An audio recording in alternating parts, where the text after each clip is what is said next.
Ghana's high inflation of 37.2% continues to worsen living conditions as citizens lament skyrocketing cost of living.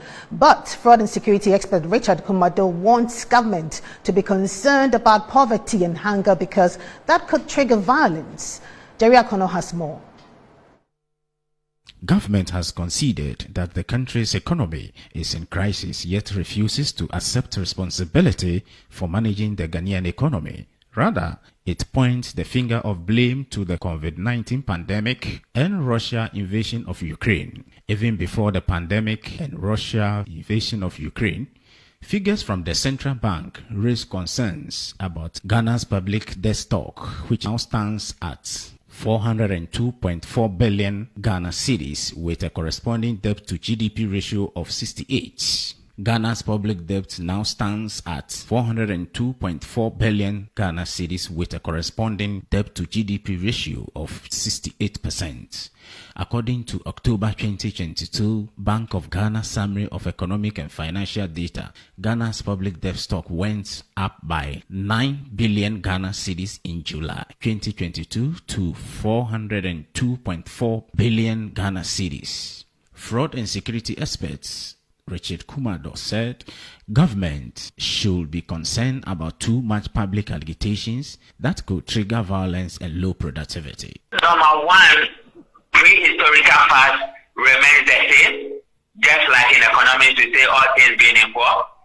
And number two, our prehistory and the precedents in Ghana have shown that anytime there are economic hardships and leadership fail to address many of the conditions that is leading to the hardship.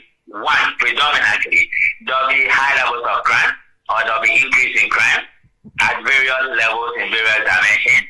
Then number two, there will be agitations in the street, demonstrations from the students' fronts, from labor, and from private individuals of concern.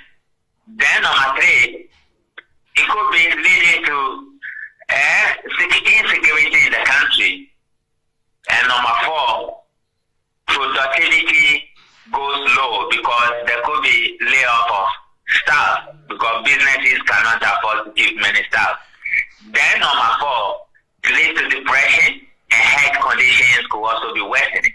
Low levels of economic incomes per household. And once that is done, deviance and previously will become the order of the day.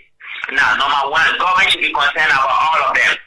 But what government should also be concerned about predominantly, once they are mutually exclusive, is that government must address the issues of crime, government must address the issues of uprising or upheavals or demonstrations. Other than that, it could create problem for the state and for that matter, a sitting government.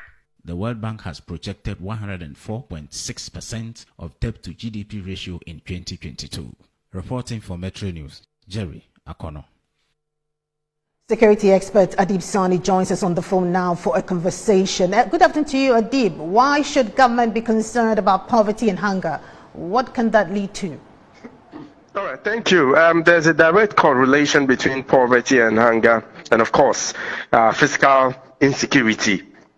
When there's poverty and hunger, a lot of people are pushed into a state of uncertainty, and it invariably morphs into a struggle for survival. And at that point, it is natural that humans will resort to any means by hook or crook to survive, and that, I must say, is dangerous for our security. I've also not minced words in the past in calling for government to act, because the possibility that crime would go up as a result of the economic situation is very high.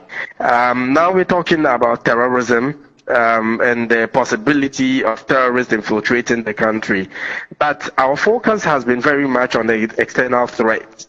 But the internal threats matter as much as the external do. The human insecurities is a major driving factor for people to join terrorist groups. The level of anger already existing in the system might also degenerate into belligerence if care is not taken. These days you sit in the trotros, in the taxis, in the buses, and the kind of rhetoric out there, I must say, is very dangerous for us as a people. A friend of mine also sat in a bus, and according to him, at a point his ears was even hurting him because of the negative things people were saying. So we have every reason to be concerned about what is going on. And what exactly can government do under the economic crisis to avoid security threats? Okay, at this point, I think we've had enough of the rhetoric. We want action. We want government to not just commit through what it says, but what it does. So you and I would be convinced that, yes, indeed, government is committed. First of all, expenditure would have to reduce drastically. There are about 140 ministers. Is way too much for a small country like Ghana. So I would have thought that the president would announce a reduction in the number of ministers. I mean, this is already on the back of the hill.